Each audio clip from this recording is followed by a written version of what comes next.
Dear viewers, welcome to my YouTube channel Mohan's multiverse. आज मैं आपके सामने बहुत ही इम्पोर्टेंट चीज़ बताने जा रहा हूँ। टेंस टेंस जिसका कि हर एज ग्रुप के लिए बहुत ही ज़्यादा इम्पोर्टेंस है। चाहे वो शुरुआती क्लास के बच्चे हों, चाहे बड़े क्लास के, उन्हें टेंस नहीं आते हैं तो वो ग्रामर में कुछ भी नहीं कर पाएंगे, है ना। तो बहुत ज़रूरी है कि टेंस, पहले तो हमें पता होना चाहिए टेंस होता क्या है। जनरली तो हम टेंस के लिए काल कहते हैं, और जनरल काल का मतलब हम समय समझते हैं, लेकिन एक्चुअल में इट्स नॉट अबाउट टाइम। ये केवल टाइम ही नहीं होता है। टेंस से हमें समय व अवस्था का पता चलता है। टेंस से हमें पता चलता है कि सेंटेंस जो है किस समय में हुआ है, ये तो पता चलता ही है, तथा उससे अवस्था का भी बोध होता है। टेंस जो है, टेंस और हम समय में देखें तो जो समय है वो एक ब्रॉड थिंग हो जाती है, और टेंस केवल एक समय और इसके साथ अवस्था का बोध कराने के लिए प्रयोग होता है। टेंस से समय व अवस्था का बोध कराया जाता है। टेंस यानी काल जो होते हैं तीन होते हैं, तीन तरह के टेंस होते हैं, प्रेजेंट, पास्ट और फ्यूचर। वैसे हम देखें तो टेंस दो ही होते हैं, प्रेजेंट और पास्ट। फ्यूचर वो है जो मान लिया गया है, यानी हमने जो माना है वो भविष्य है, भविष्य किसी ने देखा नहीं है। इस तरह से हम देखते हैं कि जो टेंस होते हैं हमारे तीन होते हैं, प्रेजेंट, पास्ट और future. Present, past and future. Present यानी वर्तमान, जो समय हमारा अभी का है, हाल का समय, रिसेंटली टाइम। पास्ट जो स्पेंड हो चुका है, गुजर चुका है। फ्यूचर जो अभी आया नहीं है, जो हम नहीं जानते हैं आगे क्या होगा क्या नहीं होगा, तो वो है फ्यूचर यानी भविष्य काल। तो प्रेजेंट, पास्ट और फ्यूचर ये आपको पता ही होगा यहाँ तक है। फिर इनमें से प्रत्येक को चार चार भागों में बांट दिया गया है। इनमें से हम प्रत्येक को एक सीक्वेंस में पढ़ेंगे। सबसे पहले हम समझ लेते हैं इनको चार चार भाग में किस तरह से बांटा गया है। इनके प्रत्येक के चार चार भाग होते हैं, जैसे इंडेफिनिट,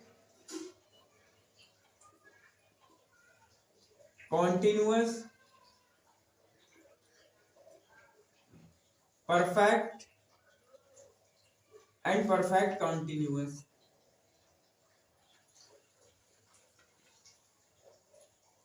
इसी तरह हम इन सबको बांट देते हैं। हम देखेंगे प्रेजेंट के चार भाग होते हैं, इसी तरह पास्ट के, इसी तरह फ्यूचर के। लेकिन हम इनको जो लेंगे, इंडेफिनिट पहले फिनिश करेंगे, उसके बाद कॉन्टिन्यूअस लेंगे, उसके बाद परफेक्ट, उसके बाद परफेक्ट कॉन्टिन्यूअस। तो हम सबसे पहले प्रेजेंट इंडेफिनिट टेंस समझेंगे, उसके बाद पास्ट इंडेफिनिट, और later then we will study future indefinite tense.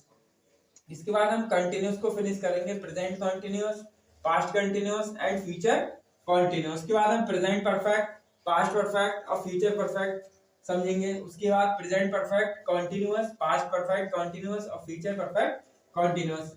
लेकिन हम सबसे पहले जो फिनिश करेंगे प्रेजेंट इंडेफिनिट, उसके बाद पास्ट इंडेफिनिट और उसके बाद फ्यूचर इंडेफिनिट।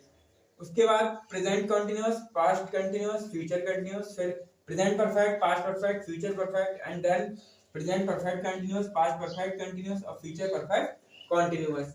इस तरह से समझाऊंगा कि कोई छोटे से बच्चे से लेके कोई बड़े से बड़ा भी इसको आसानी से समझ सके। तो हम सबसे पहले इंडेफिनिट को समझेंगे। सबसे पहले हम देखेंगे प्रेजेंट इंडेफिनिट टेंस। तो हमारा पहला टेंस होगा प्रेजेंट इंडेफिनिट टेंस। आवाज से कोई नहीं कहेगा कि हमें टेंस नहीं आते। हमारा वीडियो देखें और उसके बाद आपको खुद ही कॉन्फिडेंस बढ़ जाएगा। प्रेजेंट इंडेफिनिट टेंस, इसका हिंदी में जो अर्थ होता है, प्रेजेंट का मतलब वर्तमान, इंडेफिनिट का मतलब होता है अनिश्चित, और टेंस का मतलब काल। वर्तमान अनिश्चित काल, या इसको वर्तमान सामान्य काल भी कहते हैं। इसको वर्तमान सामान्य काल भी कहते हैं, या इसको कहा जाता है वर्तमान अनिश्चित काल। जैसे हमें पता है डेफिनिट का मतलब निश्चित होता है, इंडेफिनिट का मतलब अनिश्चित होता है। इसको वर्तमान अनिश्चित काल हिंदी में कहा जाता है वर्तमान अनिश्चित काल या वर्तमान सामान्य काल। इसको हम सिंपल प्रेजेंट भी कहते हैं। सिंपल प्रेजेंट, इसको सिंपल प्रेजेंट टेंस भी कहा जाता है।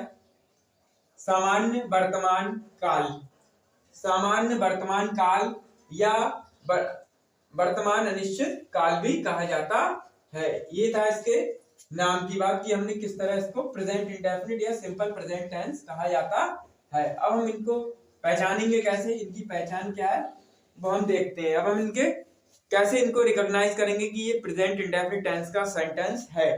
तो हम सबसे पहले देखेंगे फर्स्ट रूल, जो हम बेसिकली इसकी जो पहचान है, जितने भी हमारे जो ऐसा ट्रुथ जो ऑलवेज ट्रू रहता है, जो हमेशा सत्य रहता है, यानी जो कभी बदले ना, यानी always remain the truth, always remain the truth will be use in simple present tense. ऐसा सत्य जो हमेशा सत्य, जो कभी झूठ नहीं हो सकता, यानी हमेशा सत्य रहने वाली बात। तो ऐसा एक्शन, ऐसी वर्ब जिसका प्रयोग हम करते हैं हमेशा सत्य रहने के लिए, तो वो सिंपल प्रेजेंट टेंस में माना जाता है। यानी action that remains always truth, action that remains always truth, ऐसा एक्शन जो हमेशा सत्य रहता है, तो उसके लिए हम सिंपल प्रेजेंट टेंस में बनाते हैं, प्रेजेंट इंडेफिनिट टेंस में बनाते हैं। For example, the earth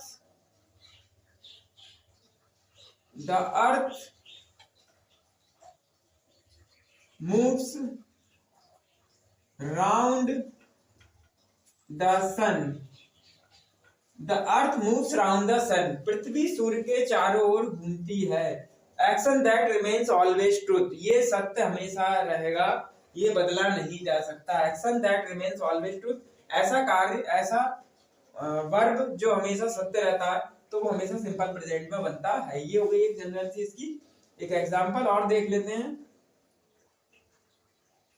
the sun rises in the east and sets in the west, यानी सूरज पूरब में निकलता है, पश्चिम में छिपता है। और ये सिंपल प्रेजेंट का वाक्य थे दोनों। हमने जो एग्जांपल बताए थे, earth moves round the sun, sorry यहाँ पर डी रह गया था, मूव्स राउंड द सन, और the sun rises in the east and sets in the west. तो हमने देखा एक्शन जो हमेशा सत्य रहते हैं वो सिंपल प्रेजेंट टेंस में बनाए जाते हैं। अब हम इसका और भी देखेंगे कहां कहां इसका प्रयोग होता है।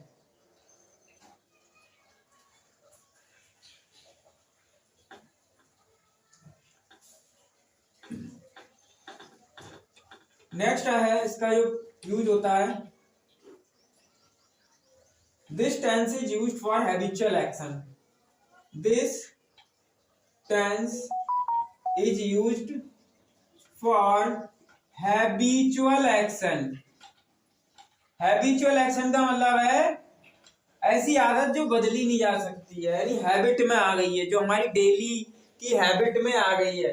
तो this tense is used for habitual action, हमारी आदत के लिए इसका प्रयोग होता है, जो किसी की भी आदत है जो बदली नहीं जा सके आसानी, यानी हैबिट में आ गई हो, तो उसके लिए भी सिंपल प्रेजेंट या प्रेजेंट इंडेफिनिट टेंस का प्रयोग होता है। For example, bad sleep in the day, जैसे चमगादड़ दिन में सोते हैं, bad sleep in the day, तो ये भी हमेशा सिंपल प्रेजेंट में ही बनेगा। ये नहीं कहेंगे चमगादड़ दिन में सोते थे, यानी ऐसा नहीं हो सकता, यानी bad sleep in the day वर्तमान में ही रहेंगे, सिंपल प्रेजेंट में रहेंगे, प्रेजेंट इंडेफिनिट में ही रहेंगे।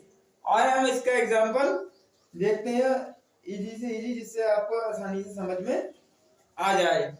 फॉर एग्जांपल, बहुत ही इजी सा एक एग्जांपल देख लेते हैं, he gets up early in the morning, he gets up early in the morning, वह सुबह जल्दी उठता है। He gets up early in the morning, वह सुबह जल्दी उठता है। He gets up early in the morning, यानी ये भी हमारा प्रेजेंट इंडेफिनिट में बनते हैं इस तरह के वाक्य जो हैबिचुअल एक्शन को शो करते हैं, actions that show habitual action. इसके बाद हम और देखते हैं इसका प्रयोग और हम कहाँ कर सकते हैं। इसका जो हम प्रयोग कर सकते हैं, न्यूज की जो हेडलाइंस होती हैं वो भी सिंपल प्रेजेंट टेंस में होती हैं। क्रिकेट की कमेंट्री, न्यूज हेडलाइंस, वो भी जनरली प्रेजेंट इंडेफिनिट में ही होती है। हेडलाइंस, न्यूज हेडलाइंस या कमेंट्री, स्पोर्ट्स कमेंट्री वगैरह जो रेडियो वगैरह में, टेलीविजन वगैरह में आप सुनते हैं, न्यूज हेडलाइंस या स्पोर्ट्स कमेंट्री, स्पोर्ट्स कमेंट्री या news headlines are used in simple present tense और प्रेजेंट इंडेफिनिट टेंस। जो भी कमेंट्री वगैरह या न्यूज़पेपर की जो खबरें होती हैं वो जनरली हमारी प्रेजेंट इंडेफिनिट में ही होती है। जैसे पीएम साइंस डील, जैसे प्रधानमंत्री ने साइन किया एक डील पे, पीएम साइंस डील, यानी कोई समझौते पर प्रधानमंत्री ने हस्ताक्षर की है, तो ये सिंपल प्रेजेंट में बनाया गया। ये पेपर की हेडिंग हो सकती है, PM science a deal, PM science a deal, यानी पीएम ने एक डील साइन करी है। इसी तरह एग्जांपल हम देख सकते हैं। कमेंट्री में इस तरह के सेंटेंस का यूज होता है, Sachin hits the ball, Sachin hits the ball या strikes the ball and off it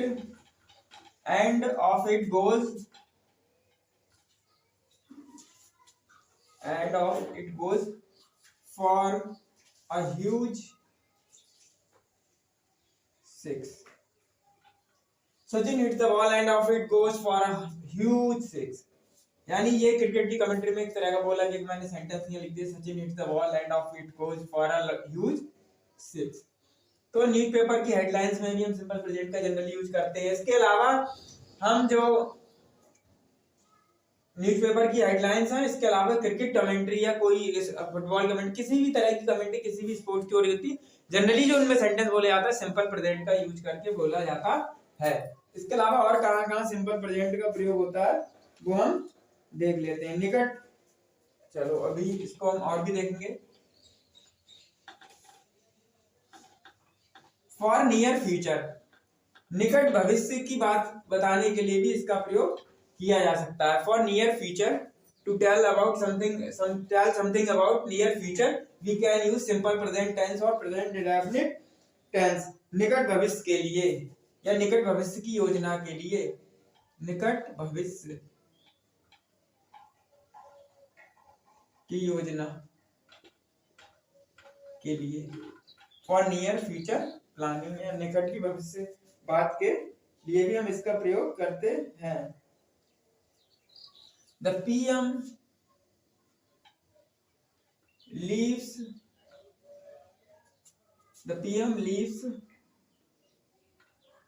for USA. The PM leaves for USA next week.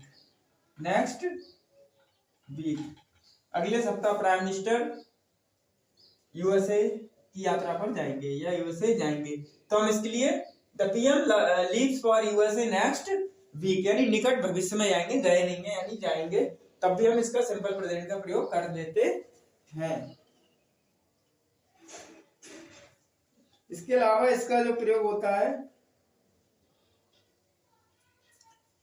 Conditional sentence में भी इसका प्रयोग होता है। सिंपल प्रेजेंट टेंस का कंडीशनल सेंटेंस हो उसमें भी ये आ जाता है। इन कंडीशनल सेंटेंस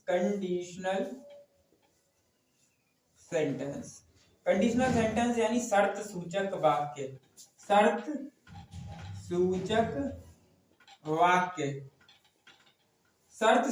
वाक्य, कंडीशनल सेंटेंस, उनमें हम देखते हैं इफ, अनटिल, अनलेस आदि से ये सेंटेंस बनते हैं।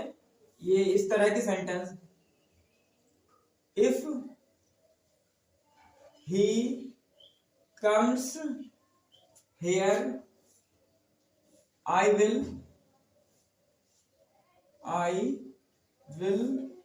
help him. If he comes here, यदि वह यहाँ आता, I will help him, मैं उसकी मदद करूंगा।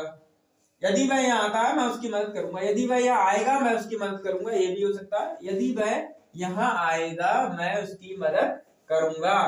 तो जो शर्त वाला है इसमें प्रेजेंट में बना है, सिंपल प्रेजेंट में, और जो बिना शर्त का है वो सिंपल फ्यूचर में। तो कंडीशनल सेंटेंस में भी हम प्रेजेंट इंडेफिनिट या सिंपल फ्यूचर टेंस का प्रयोग करते हैं। इसके अलावा कहाँ कहाँ इसका होता है प्रयोग, वो देखते हैं अब हम।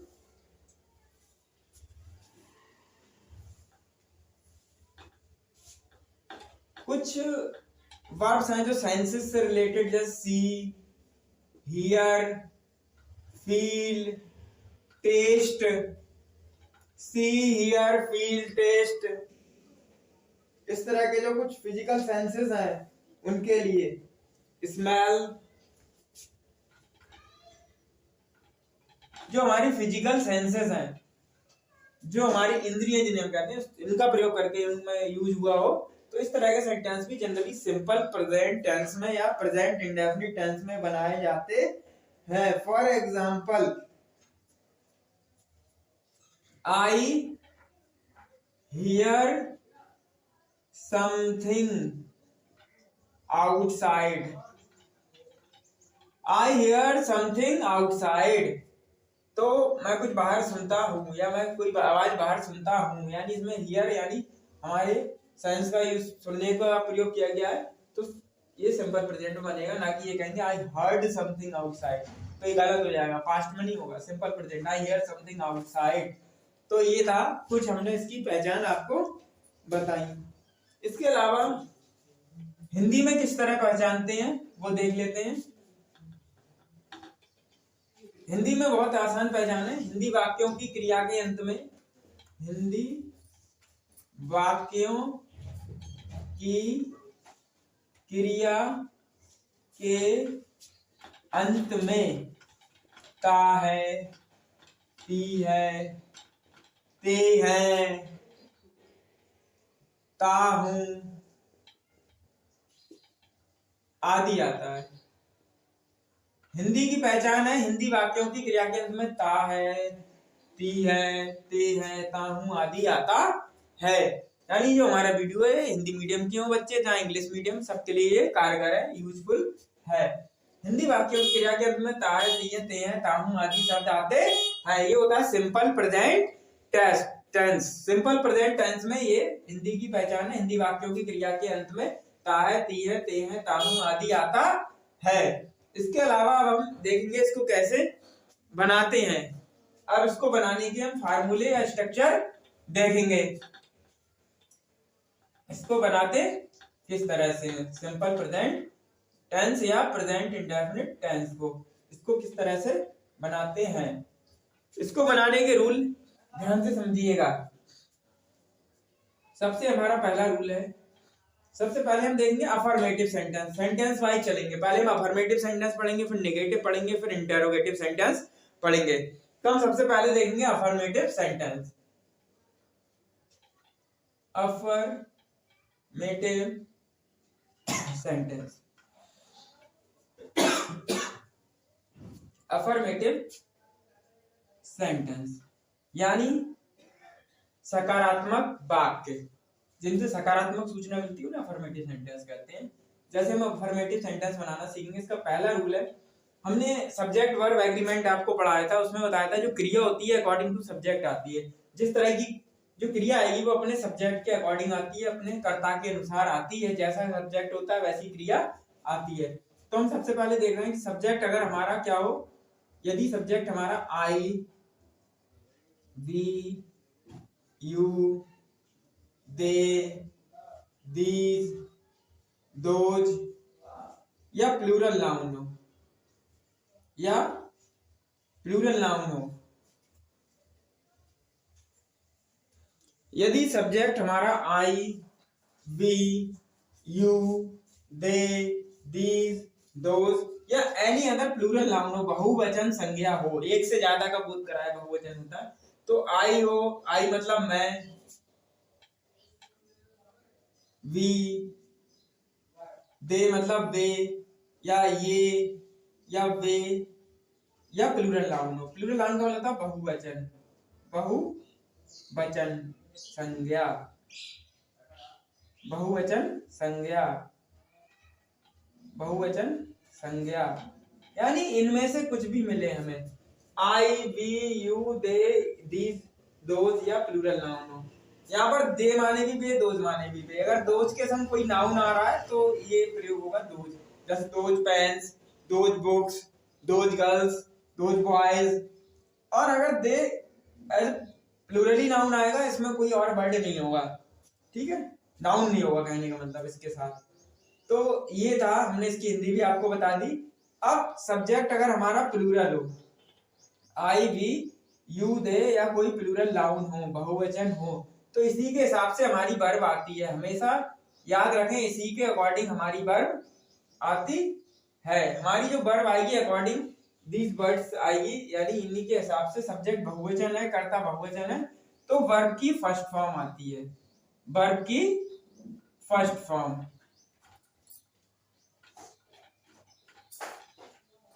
वर्ब की फर्स्ट फॉर्म, क्रिया की पहली फॉर्म आती है। इसके बाद ऑब्जेक्ट आ जाता है, इसके बाद ऑब्जेक्ट यानी कर्म, जो क्रिया के अकॉर्डिंग ऑब्जेक्ट, क्रिया का मतलब ऑब्जेक्ट होता है, तो क्रिया के हिसाब से आता है ऑब्जेक्ट। कहने का मतलब ऑब्जेक्ट क्रिया के हिसाब से नहीं आता, सॉरी गलत बोल दिया था मैंने। जो क्रिया आती है वो सब्जेक्ट के अकॉर्डिंग आती है, हमेशा वर्ब अकॉर्डिंग टू सब्जेक्ट आती है, फिर उसके बाद ऑब्जेक्ट या अदर वर्ड्स आते हैं। अब हम इनको एग्जांपल के थ्रू समझने की कोशिश करते हैं। जैसे I, we, you, they, these, those या प्लूरल नाउन हो तो किस तरह से सेंटेंस बनेगा। जैसे हमने सेंटेंस लिखा, मैं पतंग उड़ाता हूँ, मैं पतंग उड़ाता हूँ, तो ये बनेगा आई fly the kite, I fly the kite. और हम देख लेते हैं, ये लड़के झूठ बोलते हैं, ये लड़के झूठ बोलते हैं, ये लड़के, यानी दीज बॉयज, दीज बॉयज। हम देख रहे हैं सब्जेक्ट हमारा प्लूरल है, दीज बॉयज, वर्ब की फर्स्ट फॉर्म आएगी, these boys tell a lie. और अगर और भी एग्जांपल देख लेते हैं, वे बड़ों का कहना मानते हैं, वे बड़ों का कहना मानते हैं, तो बनेगा दे obey the elders, they obey the elders, वे बड़ों का कहना मानते हैं, दे ओबे द एल्डर्स। तो इस तरह हमने देखा, अगर subject I, B, you, they या दीज, दोज या प्लूरल नाउन हो तो वर्ब की बस फर्स्ट फॉर्म आ जाती है, वर्ब की फर्स्ट फॉर्म आ जाती है, वर्ब की फर्स्ट फॉर्म आ जाती है। यहाँ पर sorry, they obey the elders. तो हमने देखा सब्जेक्ट अगर आई, वी, यू, दे, आई मतलब मैं, वी हम, यू तुम, दे, दीज, दोज ये और वे या प्लूरल नाउन हो तो हमेशा वर्ब की फर्स्ट फॉर्म लाएंगे सिंपल प्रेजेंट टेंस में। ये हमने बताया था, अगर सब्जेक्ट बहुवचन हो तो वर्ब की फर्स्ट फॉर्म आ जाती है, और कुछ नहीं है स्ट्रक्चर में इसके। सब्जेक्ट बहुवचन है तो वर्ब की फर्स्ट फॉर्म आएगी। इसी तरह अगर सब्जेक्ट हमारा सिंगुलर हो तो क्या होगा, he, she, it, this, that. Singular noun, singular noun हो, एक वचन संज्ञा हो, ही मतलब वह, सी मतलब वह, इट भी वह, यह, वह, या बहुवचन संज्ञा, बहुवचन संज्ञा हो। अगर हमारा subject he, she, it, this, that singular noun बहुवचन संज्ञा हो तो क्या होगा, सिंगुलर होने पर अब ही माने भी वह, सी माने भी वह, इट माने भी वह। ही आता है फॉर मेल यानी पुरुष के लिए, सी गर्ल्स के लिए, लड़की यानी स्त्रीलिंग के लिए, इट न्यूटर के लिए। अब दिस यह, दैट वह, अब दैट के संग कोई ना कोई नाउन होगा, है ना, इस तरह से हो सकता है। तो इस तरह से हम ये कुछ रूल देखेंगे अगर सब्जेक्ट सिंगुलर हो। जब अगर हमने बताया था सिंगुलर नाउन बहुवचन हो तो वर्ब की फर्स्ट फॉर्म आती है। अब हम देख रहे हैं सब सब्जेक्ट हमारा सिंगुलर हो जाए तो क्या करेंगे, तो वर्ब की फर्स्ट फॉर्म में क्या लगा देते हैं, एस या ईएस या आईईएस। अगर कर्ता हमारा एक वचन है तो वर्ब में एस ईएस या आईएस लग जाता है। अब ईएस कब लगता है, जिन वर्ब के अंत में ओ एस या S H C H Z या एक्स जिनके लास्ट में ये होते हैं, फिर से लिख देते हैं, जिनके लास्ट में O S S H C H Z या एक्स होता है, जिनके लास्ट में ये होते हैं उनमें हम ईएस लगाते हैं, उनके लास्ट में ईएस लगेगा। और जिनके लास्ट में वाई हो और वाई से पहले कॉन्सोनेंट हो तो उसमें आईएस लगाया जाता है। लास्ट में वाई हो, वाई से पहले कोई कॉन्सोनेंट हो तो उसमें आईएस लगाया जाता है। कॉन्सोनेंट मतलब व्यंजन।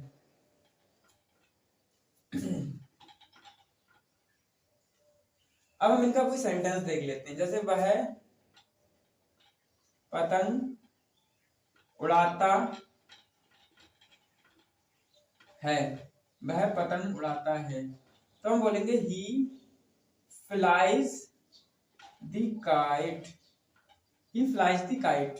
इसमें वर्ब में क्या लगा है, आई एस का प्रयोग हुआ है, इसमें हमने आई एस का प्रयोग किया है, यानी सिंपल प्रेजेंट में क्या लगा दिया हमने, वर्ब में आई एस। जब करता एक वचन है तो वर्ब में एस ई एस लगेगा। इसमें वाई आ रहा था, फ्लाई होता है तो वाई को हटा देते हैं, अगर वाई से पहले कॉन्सोनेंट हो तो वाई को हटा दिया जाता है, तो इसकी जगह क्या आ जाता है, एफ एल, वाई को हटा के आई ई एस लगा दिया जाता है।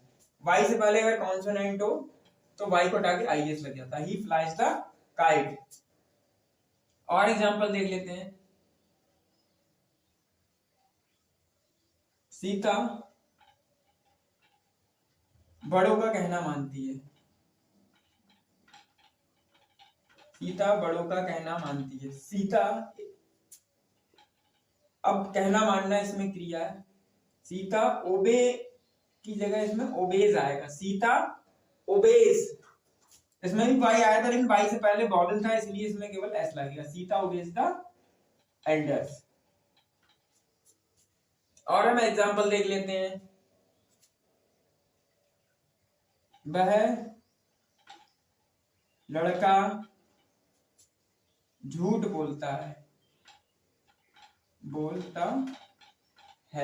वह लड़का यानी दैट बॉय, पास के लिए दिस, दूर के लिए दैट आता है, तो वह लड़का यानी that boy.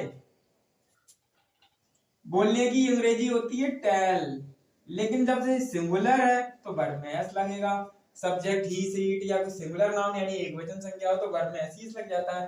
That boy tells a lie, that boy tells a lie, वह लड़का यानी सब्जेक्ट हो गया, क्रिया क्या है, बोलना, टेल्स, अ लाई इसमें ऑब्जेक्ट हो गया।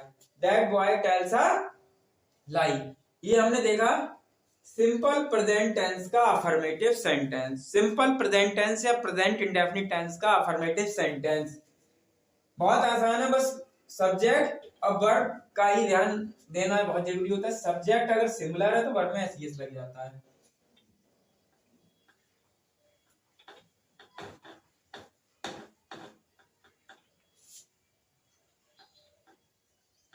इसके बाद हम देखते हैं, अफर्मेटिव सेंटेंस हमने समझ लिया, इसके बाद हम समझते हैं नेगेटिव सेंटेंस। नेगेटिव सेंटेंस कैसे बनता है वो देख लेते हैं। नेगेटिव सेंटेंस, नेगेटिव सेंटेंस में क्या चीज है देखना है हमें। सबसे पहले वही क्रिया हमेशा सब्जेक्ट के ही अकॉर्डिंग आती है, ध्यान रखें, दिमाग में बैठा लें। तो हम देखेंगे अगर सब्जेक्ट हमारा क्या हो, सब्जेक्ट हमारा I, we, you, they, these, those या कोई प्लूरल नाउन हो। प्लूरल नाउन मतलब बहुवचन संज्ञा, मैं, आई मीन्स मैं, वी हम, यू तुम, दे वे, दे मीन्स वे, दीज ये, दोज वे प्लूरल नाउन हो, बहुवचन हो, तो क्या होगा? सब्जेक्ट हमारा बहुवचन हो तो नेगेटिव सेंटेंस में डू आता है प्लस नॉट आता है, वर्ब की फर्स्ट फॉर्म आती है और ऑब्जेक्ट आता है। Do not, verb की first form plus object. When subject is plural we use do not in negative sentence। ध्यान रखने की बात है, do not आएगा। लेकिन अगर सेंटेंस में कभी नहीं आया हो, कभी नहीं के लिए never लगता है। अगर कभी नहीं आएगा तो never लगता है, do not नहीं आएगा। तब do not की जगह कभी नहीं आने पर never का प्रयोग हुआ, और बाकी तो सब सेम ही है, यानी प्लस वर्ब की फर्स्ट फॉर्म प्लस ऑब्जेक्ट। तब सब्जेक्ट आ जाएगा, नेवर आ जाएगा, वर्ब की फर्स्ट फॉर्म आ जाएगी प्लस ऑब्जेक्ट आ जाएगा। व्हेन सब्जेक्ट इज प्लूरल तो नेवर आएगा और वर्ब की फर्स्ट फॉर्म आएगी, यहाँ भी वर्ब की फर्स्ट फॉर्म आएगी, कोई ऐसा खास इसमें डिफिकल्टी नहीं होगी। एग्जांपल देख लेते हैं। मैं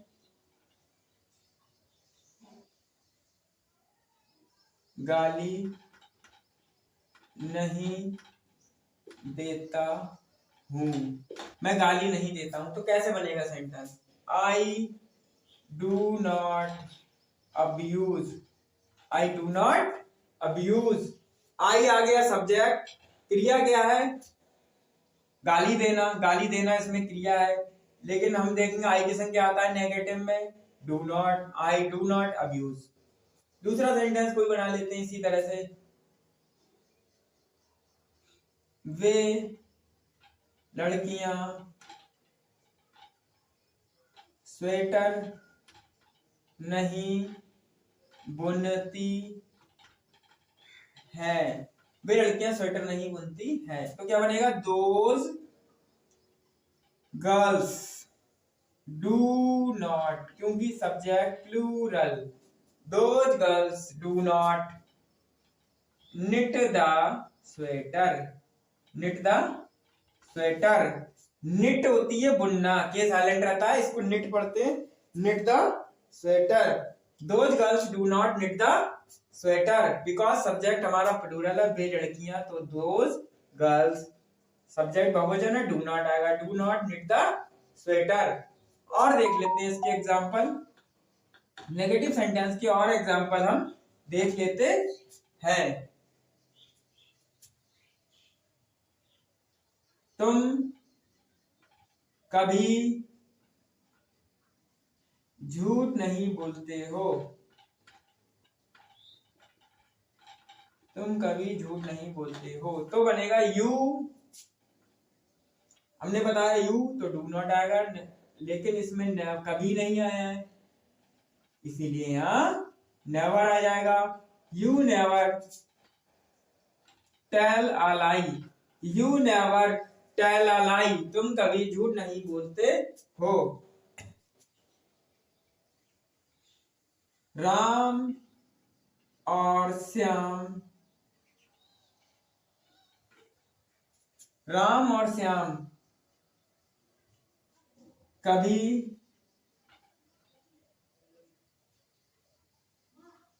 कभी सत्य नहीं बोलते हैं,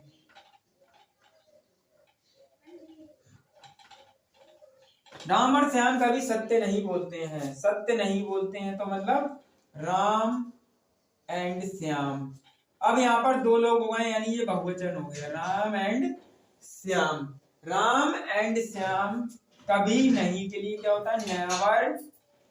राम एंड श्याम नेवर, क्रिया क्या है? बोलना, स्पीक, ट्रुथ के साथ स्पीक लगाते हैं generally. Ram and Shyam never speak the truth. अब हमारा सब्जेक्ट प्लूरल था इसलिए यहाँ स्पीक आएगा, Ram and Shyam never speak the truth. तो हमने नेगेटिव सेंटेंस का देखा कि जब सब्जेक्ट प्लूरल है तो किस तरह से बनता है सेंटेंस।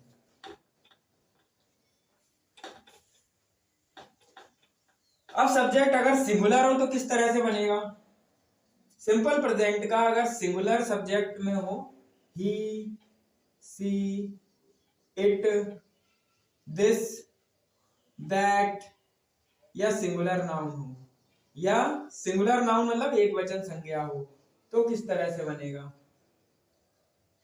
कर्ता एक वचन होने पर, सब्जेक्ट एक वचन होने पर डू नॉट नहीं बल्कि डज नॉट लगाते हैं और वर्ब की फर्स्ट फॉर्म आती है, तब हमारा डज नॉट आएगा। क्या आएगा? Does not. डज नॉट और वर्ब की फर्स्ट फॉर्म आती है और ऑब्जेक्ट आ जाएगा। कभी नहीं आने पर नेवर आएगा, सब्जेक्ट आ गया, उसके बाद नेवर। लेकिन नेवर होगा तो डू डज नहीं लगेगा, प्लस वर्ब की फर्स्ट फॉर्म आ जाएगी। लेकिन सब्जेक्ट सिंगुलर होगा तो वर्ब में क्या लगेगा? एस ई एस या आई ई एस, जैसे अफर्मेटिव में लगता था सब्जेक्ट सिंगुलर होने पर वर्ब में एस या ई एस लगता था, इसी तरह नेवर आने पर वर्ब की फर्स्ट फॉर्म में एस ई एस लगेगा। लेकिन डज नॉट आने पर वर्ब की फर्स्ट फॉर्म में एस ई एस नहीं लगेगा, बिकॉज डू में ही ई एस लग गया, इसलिए वर्ब में एस ई एस नहीं लगेगा। लेकिन नेवर आने पर डू या डज नहीं आता है, इसलिए नेवर के बाद वर्ब की फर्स्ट फॉर्म में लगेगा एस या ई एस। इसी तरह हम एग्जांपल इसका समझ लेते हैं। वह झूठ नहीं बोलता है।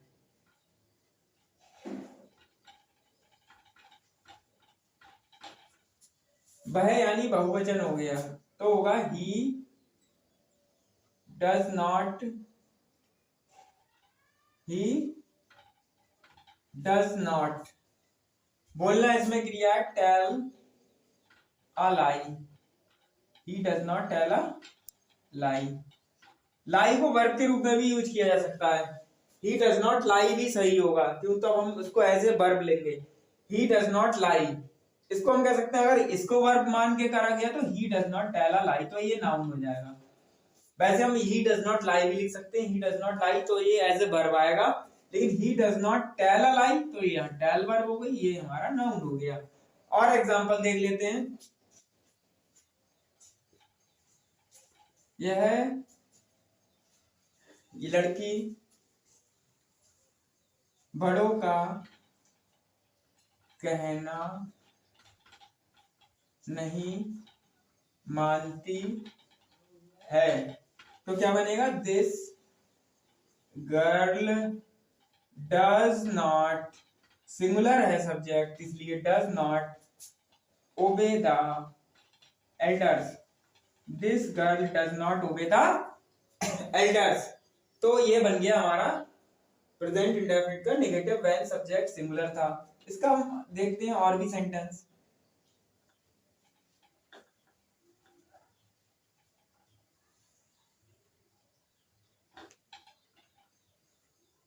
वह कभी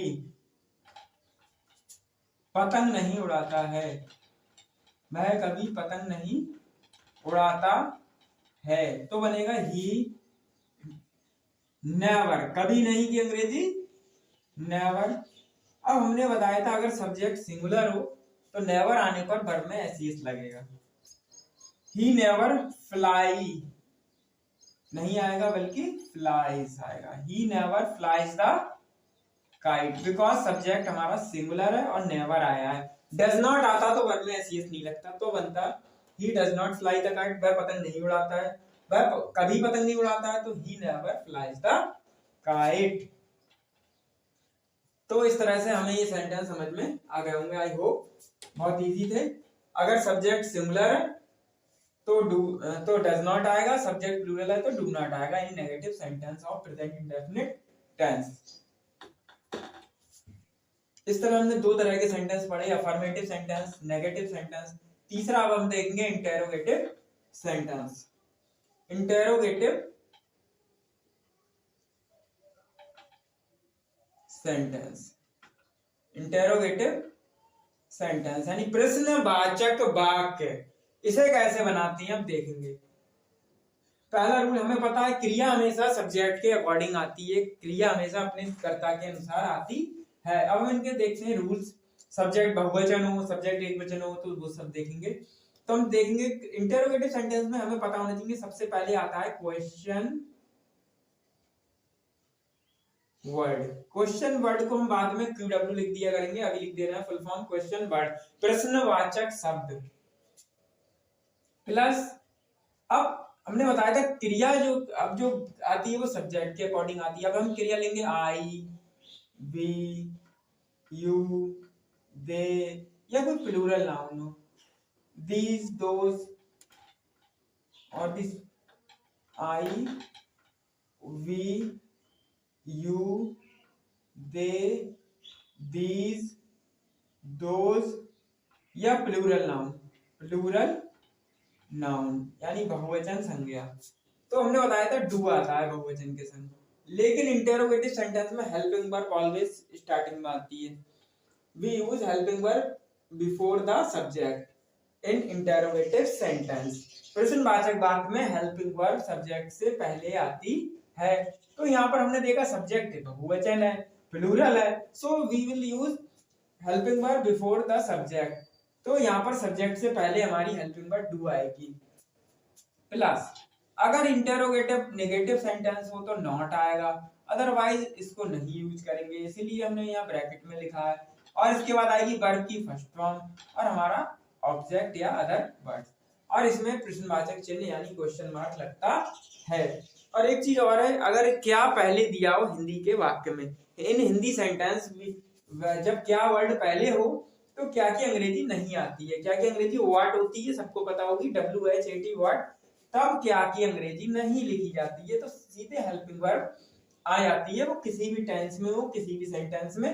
क्या अगर स्टार्टिंग में है तो व्हाट नहीं आता है, क्या जब बीच में होता है तो व्हाट आ जाता है, तब उसके बाद हेल्पिंग वर्ब वगैरह सब आएगी। लेकिन क्या पहले हो, स्टार्टिंग में हो, तो उसकी अंग्रेजी नहीं आती है। सब्जेक्ट बहुवचन होने पर आई, वी, यू, दे, बहुवचन होने पर डू आता है, लेकिन वो पहले आएगा। फॉर एग्जाम्पल, क्या तुम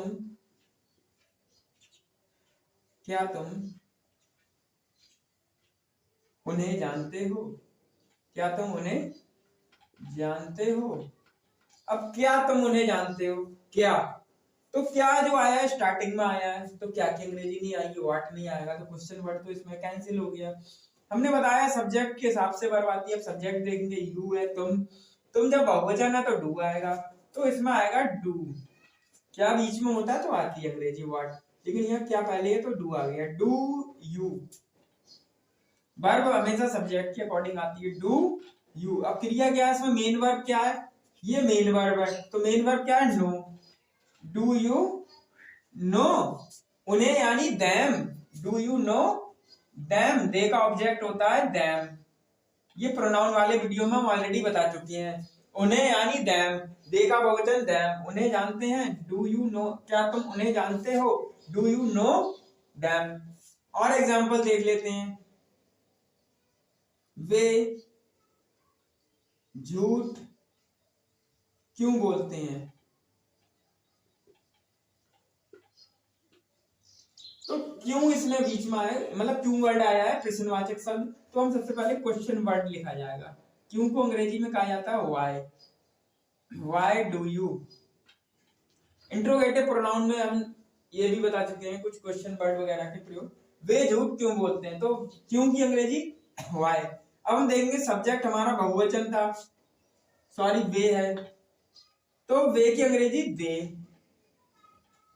अब दे के हिसाब से डू आएगा, यहाँ सब्जेक्ट बहुवचन है तो डू का प्रयोग करते हैं। तो व्हाई डू दे, बोलने को कहते हैं tell, why do they tell a lie, why do they tell a lie. इसके हम ये भी लिखते हैं why do they lie, lie verb भी हो सकती है, लेकिन यहाँ ऐसे नाउन आई है इसलिए यहाँ वर्ब भी टेल हो गई है, why do they tell a lie. और एग्जांपल देख लेते हैं,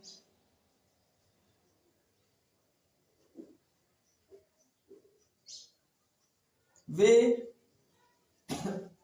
देर से क्यों उठते हैं, वे देर से क्यों उठते हैं, तो इसमें क्यों इसमें भी आया है। तो वाई, वे है तो वे की अंग्रेजी होती है they, why do they, why do they, why do they get up late, why do they get up late, वे देर से क्यों उठते हैं, why do they get up late. I hope समझ में आया होगा। और एग्जांपल बता देते हैं,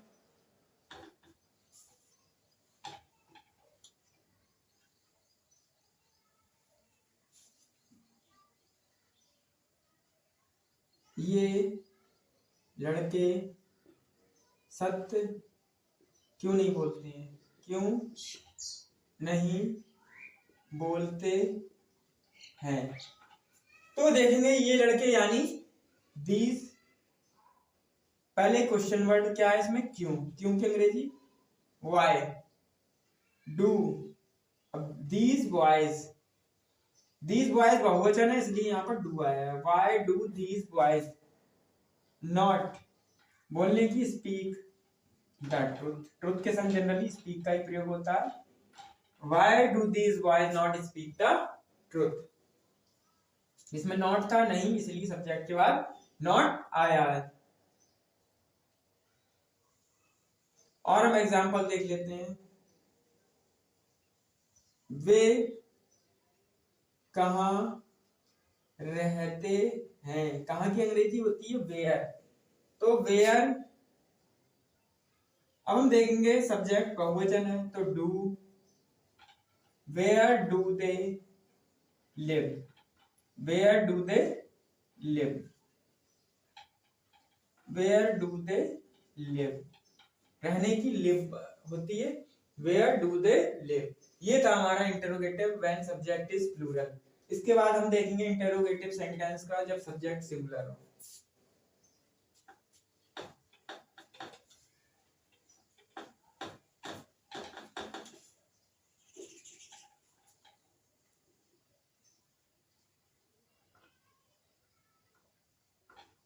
हम देखेंगे इंटरोगेटिव सेंटेंस का सब सब्जेक्ट हमारा सिंगुलर हो। ही, पहले हम देखेंगे सब्जेक्ट, पहले तो क्वेश्चन वर्ड आएगा, क्वेश्चन वर्ड प्लस, अब हमारा सब्जेक्ट है ही, सी, इट, दिस, दैट, ये सिंगुलर नाउन यानी एक वचन संज्ञा, तो हम डज लगाते हैं। सब्जेक्ट सिंगुलर होने पर we use does, subject will be singular when subject is singular we use does, plus not हो, नहीं आया हो तो नॉट का प्रयोग करेंगे, कभी नहीं तो नेवर, और वर्ब की फर्स्ट फॉर्म प्लस ऑब्जेक्ट। तो ये है हमारा स्ट्रक्चर व्हेन सब्जेक्ट हमारा सिंगुलर हो, बस इसमें डज आ जाएगा। क्या पहले होता है तो उसकी अंग्रेजी नहीं आएगी, व्हाट नहीं आएगा, बस हम हेल्पिंग वर्ड पहले लगा देंगे। इसकी हेल्पिंग वर्ड जब सब्जेक्ट सिंगुलर है तो डज आएगी। और इसके हम एग्जांपल समझेंगे क्या वह पतंग नहीं उड़ाती है, क्या वह पतंग नहीं उड़ाती है, तो क्या पहले आया है तो उसकी अंग्रेजी नहीं आएगी। डज सी, सी के संग डज क्योंकि सब्जेक्ट सिंगुलर, डज सी नहीं आया है तो not, does she not fly the kite, fly the kite, does she not fly the kite. और एग्जांपल देखते हैं, वे गाली क्यों देते हैं, तो क्यों इसमें आया है, क्यों की अंग्रेजी क्या होती है वाई। अब हम सब्जेक्ट सॉरी बदल देते हैं, इसको सिंगुलर लेके चलना है तो इसको हम कर देते हैं, यह है लड़का गाली क्यों देता है। अब ये है लड़का यानी सिंगुलर हो गया, व्हेन सब्जेक्ट सिंगुलर तो वाई डज, सिंगुलर है इसलिए डज आएगा। अब सब्जेक्ट आएगा वाई डज दिस बॉय, गाली देना को कहते हैं abuse, why does this boy abuse, why does this boy abuse, यह लड़का गाली क्यों देता है। तो ये हमारा इंटरोगेटिव सेंटेंस हमने समझा, बहुत इसमें ध्यान देने की जरूरत है।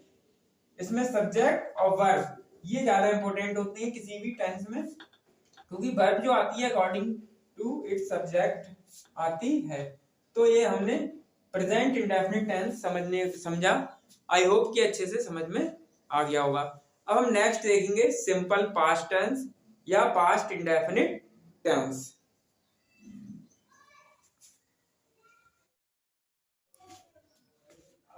Now we will study past indefinite tense या simple past tense. Past indefinite tense past indefinite tense, अनिश्चित भूतकाल, इसको हम हिंदी में अनिश्चित भूतकाल कह सकते हैं, या इसके लिए सिंपल पास्ट टेंस भी कहा जाता है, यानी सामान्य भूतकाल। इसको हम सामान्य भूतकाल या अनिश्चित भूतकाल भी कहते हैं। अब ये पास्ट इंडेफिनिट टेंस हम कब प्रयोग करते हैं, अब हम इसको समझेंगे। पास्ट इंडेफिनिट टेंस का प्रयोग कब किया जाता है, कहाँ किया जाता है, वो देखेंगे। इसका प्रयोग किया जाता है कोई पास्ट के एक्शन के लिए, कोई हमारा भूतकाल में जो एक्शन है जो कंप्लीट हो गया है, इसमें एक्शन कोई ऐसा जो कि पास्ट में हुआ है।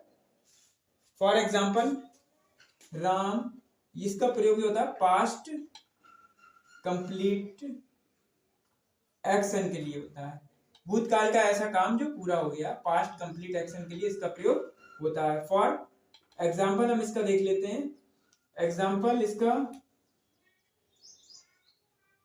सी विजिटेड देयर लास्ट ईयर, वह लास्ट ईयर वह वहां गई, यानी सी विजिटेड देयर लास्ट ईयर, यानी पहले गई थी। सी विजिटेड लास्ट ईयर, पिछले वर्ष वह वहां गई, यानी भूतकाल में वो काम हो गया है और काम कंप्लीट हो गया है। और एग्जांपल देख लेते हैं। Ram met me long ago, Ram मुझको बहुत पहले मिला। Ram met me long ago, यानी दोनों ही सिंपल पास्ट या पास्ट इंडेफिनिट के सेंटेंस हैं। पास्ट में कोई एक्शन जो कंप्लीट कर लिया गया है, यानी पहले मिला था वो मुझसे, और एक्शन कंप्लीट, यानी इसमें काम को पूरा दिखाया गया है। यानी पास्ट कंप्लीट एक्शन के लिए सिंपल पास्ट या पास्ट इंडेफिनिट टेंस का प्रयोग होता है। अब हम और देखते हैं कहाँ इसका प्रयोग होता है। इसका प्रयोग पास्ट के हैबिचुअल एक्शन के लिए होता है। Past for past habitual action, for past habitual action, past के कोई ऐसा काम जो आदतन पहले था अब नहीं है, यानी पास्ट के किसी एक्शन के लिए भी सिंपल पास्ट या पास्ट इंडेफिनिट टेंस का प्रयोग होता है। हम अब इसका एग्जांपल देख लेते हैं जिससे कि आपको ये अच्छे से समझ में आ जाए।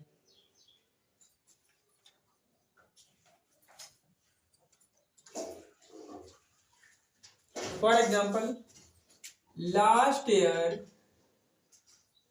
सी wore salwar and kurta, last year she wore salwar and kurta, यानी लास्ट ईयर तक, पिछली साल तक वह सलवार और कुर्ता पहनती थी, यानी वो पास्ट की हैबिट है, पास्ट का एक्शन है, तो हम इसका प्रयोग भी पास्ट इंडेफिनिट टेंस में करते हैं। और एग्जांपल देख लेते हैं। Gandhi ji used to spin, Gandhi ji चरखा चलाया करते थे। Gandhi ji used to spin, यानी उनकी पास्ट की हैबिट थी, Gandhi ji used to spin. समझ में आ गया होगा। फॉर पास्ट हैबिचुअल एक्शन के लिए भी हम सिंपल पास्ट टेंस का प्रयोग करते हैं। इसके अलावा इसका प्रयोग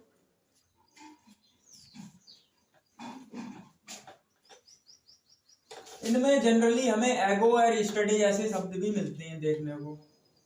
इनमें जनरली एगो या यस्टरडे इस तरह के वर्ड भी हमें जनरली मिलते हैं। एगो या यस्टरडे जैसे वर्ड हमें इसमें प्रायः मिलते हैं। I went there a week ago, I went there a week ago, मैं एक सप्ताह पहले वहां गया। I went there a week ago. और देख लेते हैं example. She met me yesterday, वह मुझे कल मिली। सी मेट मी यस्टरडे, तो दोनों पास्ट के हैं और इनमें यस्टरडे वर्ड आया है और इसमें एगो वर्ड आया है। तो जनरली सिंपल पास्ट या पास्ट इंडेफिनिट टेंस में एगो और यस्टरडे वर्ड भी आते हैं। ये तो रही इनकी पहचान की किस तरह से पहचानते हैं। अब हिंदी में इसको कैसे पहचानते हैं, हिंदी की पहचान बता देते हैं। हिंदी वाक्यों की क्रिया के अंत में क्या आता है, ता, था, ती, थी, ते, थे, या, ई, ये, या आ की मात्रा हुई आदि। यानी हिंदी के सेंटेंस या वाक्यों में प्रायः ता, था, ती, थी, ते, थे, या, ई, ए आदि शब्द भी मिलते हैं। इस तरह हम हिंदी में इन्हें पहचान सकते हैं। इसके बाद हम देखते हैं इन्हें बनाने का सेंटेंस वाइज हम इनको समझेंगे।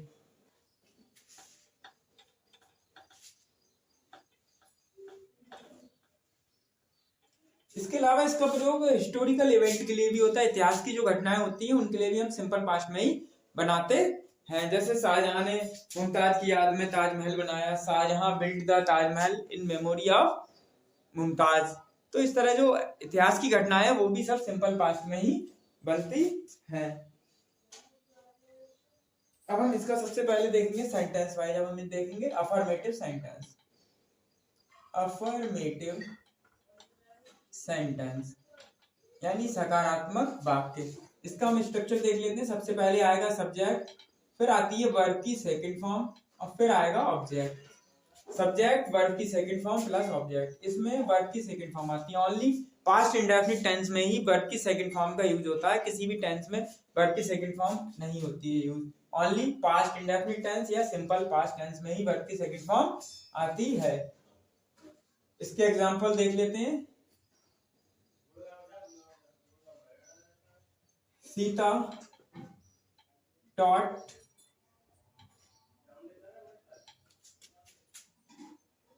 taught us Sanskrit. सीता ने हमें संस्कृत पढ़ाई। Sita taught us Sanskrit. सीता ने हमें संस्कृत पढ़ाई। ये हमारा हो गया सिंपल पास्ट का। इस तरह हम देखते हैं और example. India won the match by 40 runs। India ने 40 रन से मैच जीत लिया। India one the match by 40 run. ये इस तरह से हमने देखा सब्जेक्ट और वर्ब की सेकंड फॉर्म इसमें आती है। यानी इसका फार्मूला ये है, ये हमें दिमाग में रखना है बस। इसके बाद हम देखते हैं, ये तो अफर्मेटिव हो गया। इसके बाद आता है हमारा नेगेटिव सेंटेंस। अफर्मेटिव के बाद नेगेटिव सेंटेंस। नेगेटिव सेंटेंस किस तरह बनेगा वो देखेंगे। नेगेटिव सेंटेंस, नेगेटिव सेंटेंस में सबसे पहले सब्जेक्ट आएगा प्लस। सब्जेक्ट चाहे सिंगुलर हो चाहे प्लूरल हो, इसमें डिड ही आएगा। नॉट प्लस वर्ब की first form plus object. Did not और वर्ब की फर्स्ट फॉर्म आती है।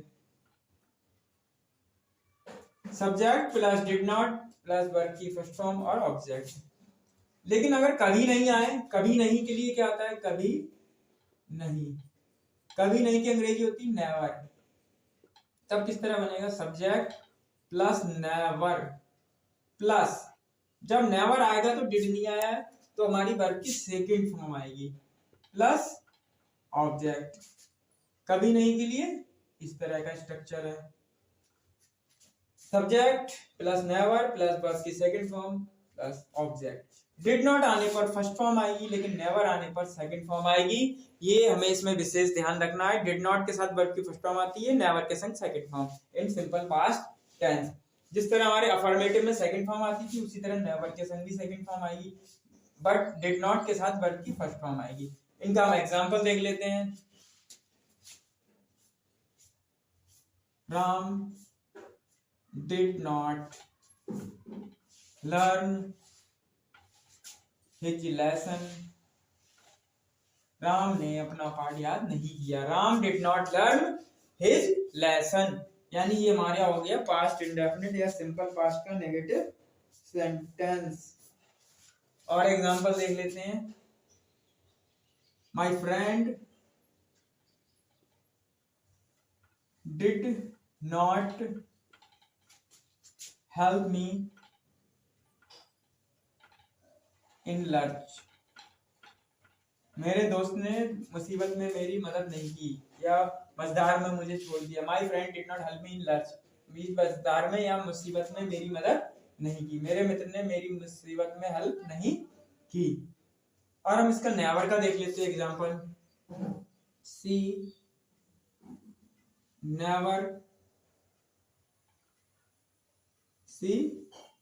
नेवर अब्यूज्ड,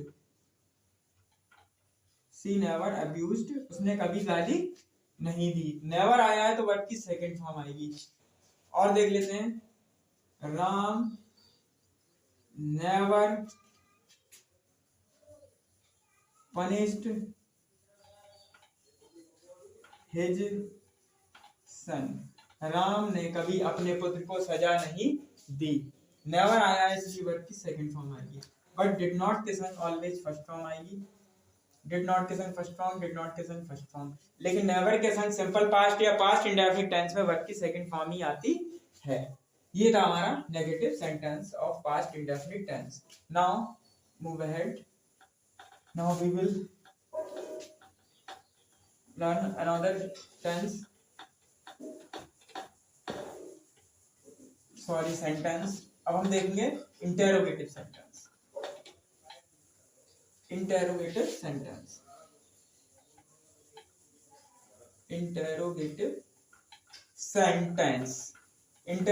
सेंटेंस प्रश्नवाचक वाक्य। हमें पता है इंटेरोगेटिव में सबसे पहले क्वेश्चन वर्ड आता है, तो सबसे पहले आएगा क्वेश्चन वर्ड, प्रश्नवाचक शब्द। जैसे वेयर माने कहाँ, हु माने कौन, हाउ माने कैसे, व्हाट माने क्या, वेयर मीन्स कहाँ, तो क्वेश्चन वर्ड। इसके बाद हमेशा हेल्पिंग वर्ब आती है, उसकी हेल्पिंग वर्ब होती है did. Question word plus did. फिर आएगा हमारा कर्ता यानी सब्जेक्ट, और नॉट होगा तो नॉट का यूज करा जाएगा। प्लस जब डिड आता है तो वर्ब की यहाँ पर फर्स्ट ही फॉर्म आएगी, प्लस ऑब्जेक्ट और क्वेश्चन मार्क। हम इसके कुछ एग्जांपल देख लेते हैं जिससे हमारे लिए ये स्ट्रक्चर क्लियर हो जाए। फॉर एग्जांपल एक चीज और बताना रह गया, क्वेश्चन वर्ड से शुरू हो, अगर क्या स्टार्टिंग में हो, अगर क्या प्रश्नवाचक शब्द क्या अगर शुरुआत में हो तो उसकी अंग्रेजी नहीं आती, यानी व्हाट नहीं आएगा। वही क्या शब्द अगर बीच में हो वाक्य के तो उसका प्रयोग होगा तो व्हाट आएगा। फॉर एग्जाम्पल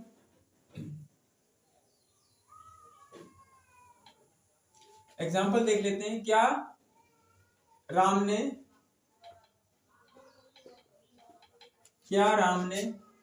अपना पाठ याद किया? क्या राम ने अपना पाठ याद किया?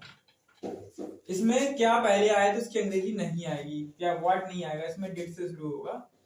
डिड राम अपना पाठ याद किया? याद करने की अंग्रेजी होती है लर्न। इसमें नहीं आया तो नॉट नहीं आएगा। Did Ram learn his lesson? Ram है इसलिए हिज, अपना की अंग्रेजी हिज आएगी। Did Ram learn his lesson? और एग्जांपल देख लेते हैं।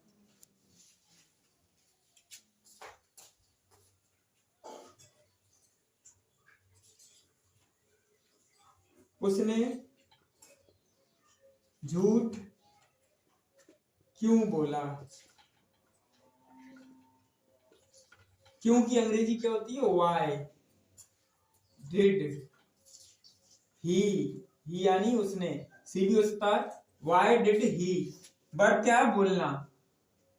Tell a lie, why did he tell a lie. इसको ऐसे ही बना सकते हैं, why did he lie. Lie verb भी होता है लेकिन यहाँ एज ए नाउन आया है क्योंकि यहाँ मेन वर्ब हमारी टेल है, और टेल से ना बना के लाई से बना तो लाई वर्ब भी आ सकता है। वाई डिड ही लाई तो भी हमारा सेंटेंस सही है, तो वो वर्ब होगा। लेकिन यहाँ पर लाई नाउन है और टेल वर्ब है। Why did he tell a lie? उसने झूठ क्यों बोला?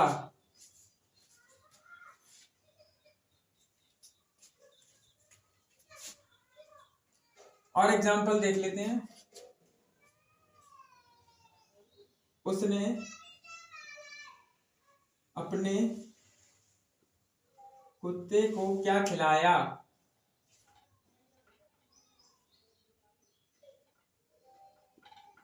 क्या खिलाया? क्या बीच में आया है तो उसकी अंग्रेजी आएगी what did he feed, what did he feed अपने कुत्ते को to his dog, what did he feed, feed मतलब खिलाना, what did he feed to his dog अपने कुत्ते को क्या खिलाया। इस तरह हमने देखा इंटेरोगेटिव सेंटेंस स्ट्रक्चर बेस्ड। अब ये स्ट्रक्चर हमें बस इसका ध्यान रखना है और हम इसको इजीली समझ सकते हैं, बना सकते हैं, सेंटेंस बहुत इजीली बना सकते हैं। अब हम देखेंगे ये हमारा हो गया पास्ट इंडेफिनिट टेंस। अब हम इंडेफिनिट का एक और देखेंगे tense, future indefinite tense. Future indefinite tense, अब इसका प्रयोग कब होता है वो समझेंगे। Future indefinite tense, future indefinite tense यानी अनिश्चित भविष्यकाल। इसको हम सिंपल फ्यूचर टेंस भी कहते हैं। सिंपल फ्यूचर या सामान्य भविष्यकाल या अनिश्चित भविष्यकाल इसको हम कहते हैं, या सिंपल फ्यूचर टेंस भी कह सकते हैं या फ्यूचर इंडेफिनिट टेंस भी कहते हैं। अब इस टेंस का प्रयोग कहाँ किया जाता है, सबसे पहले वो समझना है हमें। इसका प्रयोग जो किया जाता है फ्यूचर एक्शन को प्रकट करने के लिए, to express future action, to express future action, to express future action यानी इसका प्रयोग हम भविष्य के किसी कार्य को प्रकट करने के लिए करते हैं, टू एक्सप्रेस फ्यूचर एक्शन। तो भविष्य में कोई घटना जो हुई है या कोई काम हुआ है तो उसके लिए इसका प्रयोग करते हैं। They will come here next week, they will come here next week, वे यहाँ अगले सप्ताह आएंगे। अभी नहीं आए हैं लेकिन नियर फ्यूचर में आएंगे तो they will come here next week. तो एक्सप्रेस फ्यूचर एक्शन हम इस सिंपल फ्यूचर या फ्यूचर इंडेफिनिट टेंस का प्रयोग करते हैं। अब इसका प्रयोग हम टू एक्सप्रेस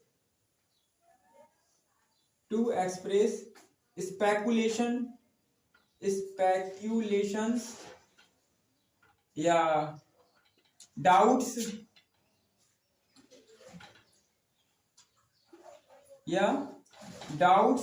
या कंडीशन इनके लिए भी करते हैं। टू एक्सप्रेस स्पेकुलेशन, डाउट्स या कंडीशंस के लिए हम सिंपल फ्यूचर टेंस या फ्यूचर इंडेफिनिट टेंस का प्रयोग करते हैं। सिंपल फ्यूचर टेंस का प्रयोग करते हैं। एग्जांपल देख लेते हैं। Perhaps she will sell her house, शायद वह अपना घर बेचेगी। सेल मतलब बेचना। Perhaps she will sell her house, शायद वह अपना घर बेचेगी यानी स्पेकुलेशन है, अनुमान। क्या के लिए होता है? अनुमान लगाने के लिए या संदेह के लिए। इसके अलावा कंडीशन के लिए, शर्त के लिए, यानी अनुमान, संदेह या शर्त के लिए इसका प्रयोग होता है सिंपल फ्यूचर टेंस का।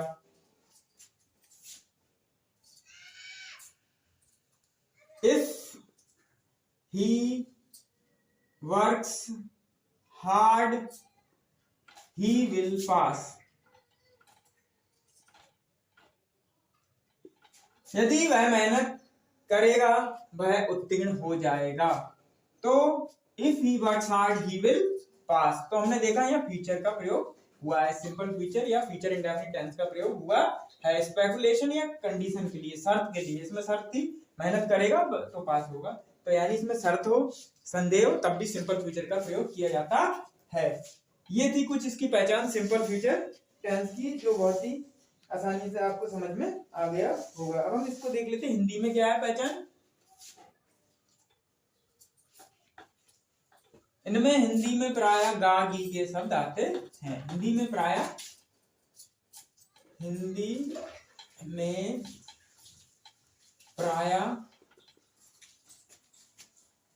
इनके अंत में गा या गी या गे आता है। फ्यूचर इंडेफिनिट टेंस में प्राय यही मिलेगा हमें, गा गी के आता है। इसके बाद हम देखेंगे इनके सेंटेंस वाइज। सबसे पहले देखेंगे अफर्मेटिव सेंटेंस।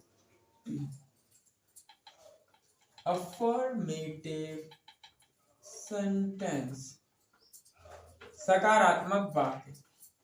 इसकी जो वर्ब है शैल या विल आती है। हेल्पिंग वर्ब जो इसमें आती है शैल या विल। जनरली आई वी के साथ शैल आएगा, आई वी के साथ शैल आएगा। पहले ये हम समझ लेते हैं हेल्पिंग वर्ब क्या आएगी। और एक्सेप्ट मतलब सिवाय, एक्सेप्ट आई या वी क्या आएगा विल। लेकिन कभी कभी उल्टा होता है, इसमें रिवर्स कंडीशन कब होगी, अगर वाक्य में धमकी है, वायदा है, अनिवार्यता है, यानी किसी को थ्रेटन्ड करा जा रहा है, थ्रेटन्ड, या किसी को ऑब्लिगेशन है, बाध्यता है, या कुछ नेसेसिटीज या आवश्यक है, वो चीज होना ही होना है, डिटर्मिनेशन है, तब उल्टा हो जाएगा। तो आई बी के साथ विल आएगा और आई बी के साथ विल और अदर के संग शैल हो जाएगा। तब आई बी के साथ विल और अदर सब्जेक्ट के साथ शैल आएगा। लेकिन वो कब, जब किसी को धमकी, अनिवार्यता, वायदा, प्रॉमिस हो तो हम इनके एग्जांपल देख लेते हैं। सबसे पहले हम देख लेते हैं affirmative sentence.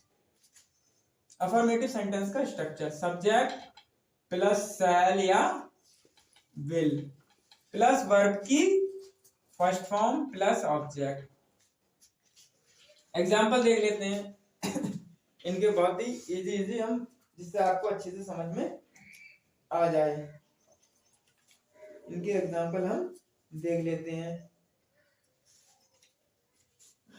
I shall write a letter, I shall write a letter to my mother. मैं अपनी माता जी को पत्र लिखूंगा। I shall write a letter to my mother. और एग्जाम्पल देख लेते हैं। He will teach me a new lesson today. He will teach me a new lesson today. वह मुझे आज एक नया पाठ पढ़ाएगा। He will teach me a new lesson today। तो ये था हमारा अफर्मेटिव सेंटेंस का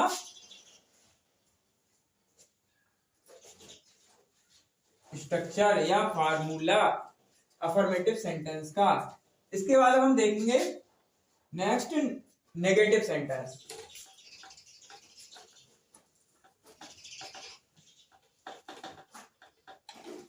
नेगेटिव सेंटेंस,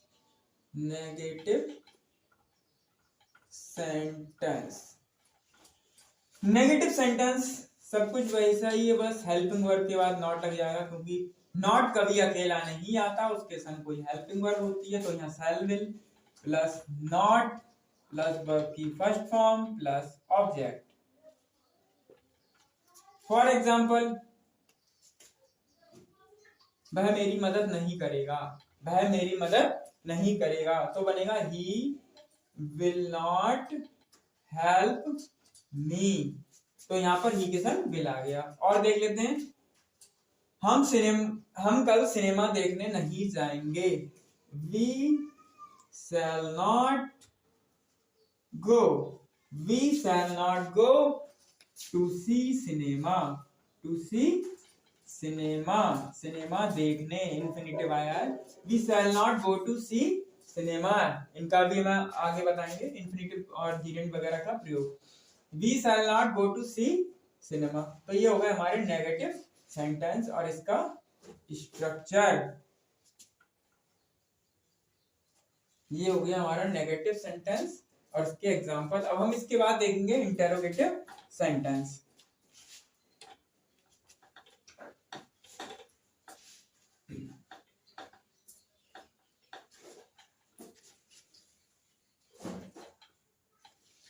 इंटेरोगेटिव सेंटेंस, प्रश्नवाचक वाक्य। इनमें सबसे पहले क्वेश्चन वर्ड यानी प्रश्नवाचक शब्द आता है, फिर आएगा सेल या विल, जनरली आईवी के साथ सेल, अदर के संग विल आएगा। अब आएगा सब्जेक्ट, आईवी है तो जनरली सेल आएगा, और अगर कोई सब्जेक्ट आईवी के अलावा है तो विल आएगा। लेकिन शुरू में आएगा हेल्पिंग वर्ब इंटेरोगेटिव सेंटेंस में, प्रारंभ में आती है, शुरू में आती है। क्वेश्चन वर्ड उससे पहले आता है, प्लस नॉट होगा तो नॉट आ जाएगा, प्लस वर्ब की फर्स्ट फॉर्म प्लस ऑब्जेक्ट। ये रहा हमारा इंटेरोगेटिव का स्ट्रक्चर। और इनके हम एग्जांपल देख लेते हैं। अगर क्या स्टार्टिंग में हो एज यूजुअल, तो क्या स्टार्टिंग में होने पर क्या की अंग्रेजी नहीं आएगी। जैसे हम एग्जांपल देख लेते हैं, क्या वह तुम्हें हिंदी नहीं पढ़ाएगा, नहीं पढ़ाएगा। तो क्या स्टार्टिंग में आया तो इसकी अंग्रेजी नहीं आएगी, वैसे व्हाट होती है लेकिन नहीं आएगी। ही के संग विल आएगा, will he not, will he not. पढ़ाने की अंग्रेजी टीच, तुम्हें यानी you Hindi, will he not teach you Hindi. और एग्जांपल देख लेते हैं, मैं झूठ क्यों बोलूंगा, मैं झूठ क्यों बोलूंगा। क्यों की अंग्रेजी वाई। फिर हम देखेंगे आई आया है सब्जेक्ट, तो इसके अकॉर्डिंग हमारा सब्जेक्ट आ जाएगा वाई सेल आई, वाई सेल आई। सब्जेक्ट के हिसाब से वर्ब आती है, ये सब्जेक्ट हमारा, इसके हिसाब से सेल, वाई सेल आई। फिर इसमें नॉट नहीं है, नहीं आया है, तो बोलने की tell a lie, why shall I tell a lie. इसको ऐसे ही बना सकते हैं, why shall I lie, lie verb भी होती है, तो वाई सेल आई लाई। ये सेंटेंस भी सही, तब ये वर्ब हो जाएगी हमारी, लेकिन यहाँ अभी ये नाउन है, टेल जो है यहाँ वर्ब है, लेकिन हम बना सकते हैं वाई सेल आई लाई, तब ये वर्ब हो जाएगी। लेकिन यहाँ why shall I tell a lie, यहाँ टेल वर्ब आई है। तो इस तरह से हमने फ्यूचर इंडेफिनिट का इंटेरोगेटिव सेंटेंस देखा। तो इस तरह हमारा इंडेफिनिट टेंस समाप्त हो गया। हमने तीनों इंडेफिनिट टेंस पढ़े, present indefinite, past indefinite, future indefinite. अगर आपको अच्छा लगा है तो लाइक जरूर कीजिए, और हमारे इस चैनल को शेयर कीजिए अपने फ्रेंड्स को ज्यादा से ज्यादा, जिससे वो आगे नॉलेज गेन कर सकें। जितना आप शेयर करेंगे उनको भी नॉलेज मिलेगी, क्योंकि नॉलेज बांटने से बढ़ती है, कभी घटती नहीं है। इसलिए अपने फ्रेंड्स को भी इस वीडियो को शेयर कर दीजिए, जिससे वो आगे के वीडियो हमारे देख सकें और अपनी नॉलेज को इम्प्रूव कर सकें।